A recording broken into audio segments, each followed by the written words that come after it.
So today's lesson I'm going to try to be as practical as possible and connect what you'll be learning with your head to the instrument in a couple different keys so that you can really see, learn, and visualize what we're talking about. So let's get started. We're going to start out in the friendly key of C major. This scale contains the notes C, D, E, F, G, A, B, and then C again if we go all the way to the top. And so let me show you some of the most basic intervals that are contained in this. The first idea is that an interval, I should quickly describe that is the distance between two notes. So this is an interval, this is an interval, this is an interval, this is an interval. It's not a particularly nice one, but it is one. So those are intervals. It just means a gap between notes. But in the major scale, we contain 7 main intervals, at least within an octave of the scale. We get 7 intervals derived from our root. So the first one is what we would call a major second, and that would be the distance between the notes C and D. Or here, that is what we would call a major second. And with a lot of these intervals, you'll find that they come with major names, and that's because we're in the major scale. But even more than that, it's important to start with the major scale, because everything that we name, like if we say there's something with a flat 7, that means that it's the 7 that is flatted is flat compared to the major scale. But anyways, that first interval, we get a major second, C to D. That's a distance of 1 whole step. And we call it a second because D, 1, 2, it's my second note of the major scale. Now, our next interval would be from C to E, and this beautiful sound is known as the major third. This is a distance of 2 whole steps, and it gives us this beautiful happy sound. The next interval we find would be between the notes C and F, and this will give us an interval called a perfect fourth. I'll maybe make another video later on about why we call certain intervals perfect, but just know that we call it the fourth because just like the second was the second note of the scale, the third was the third note of the scale, and we call it a major third again because this is a major third. It's from the major scale. From C to F, we get a perfect fourth. This is the distance of 2 whole steps and a half step. So that gives us a nice perfect fourth. We go up one more note, that would get us G, and that would be 1, 2, 3, 4, 5. So this is called the perfect fifth. And us guitarists would probably also recognize this as power chord.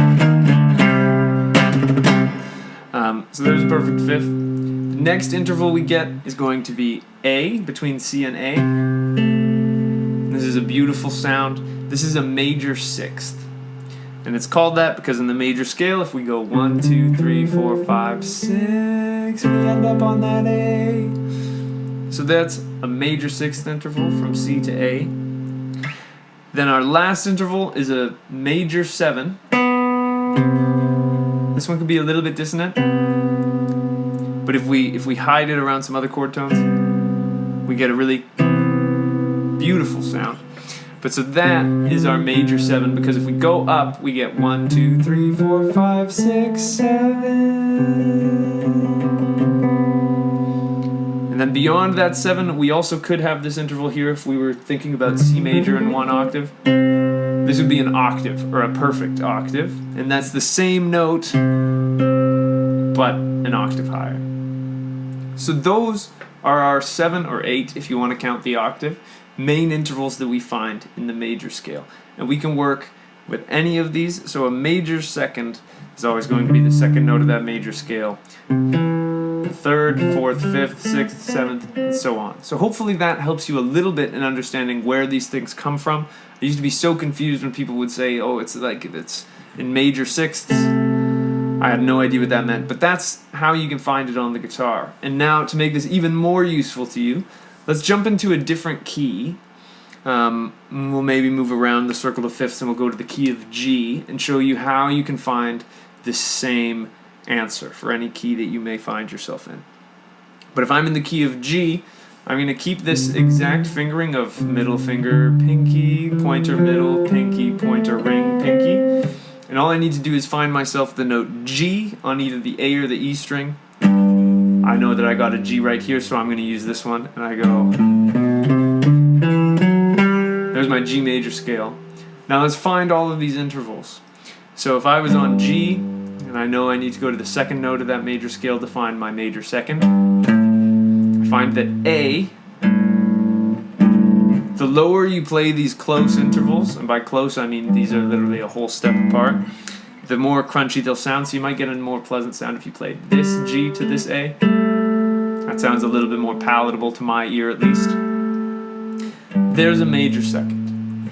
The major third, I go 1, 2, 3, I find myself on the note B. So B is my major third in the key of G. If I keep going, I might find here C.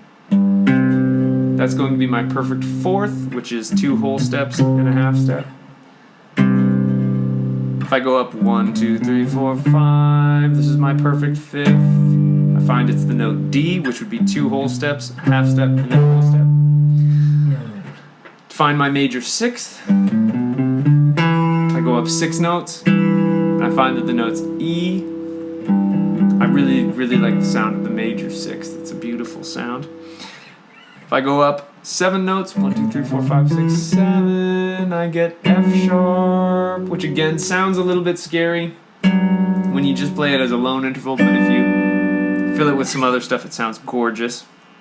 And then finally, I know that my 8th or my perfect octave will be G, just up an octave.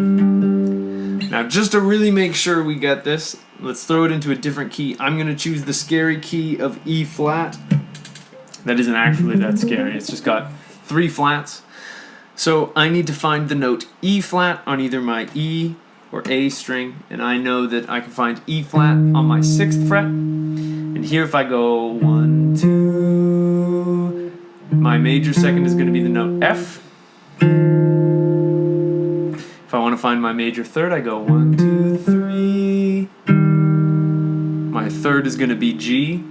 To find my perfect fourth, I go 1, 2, 3, 4. That gives me A flat. If I want 5, 1, 2, 3, 4, 5. B flat is going to be my 5th. If I go 1, 2, 3, 4, 5, 6. I get C as my major 6th. 1, 2, 3, 4, 5, 6, 7.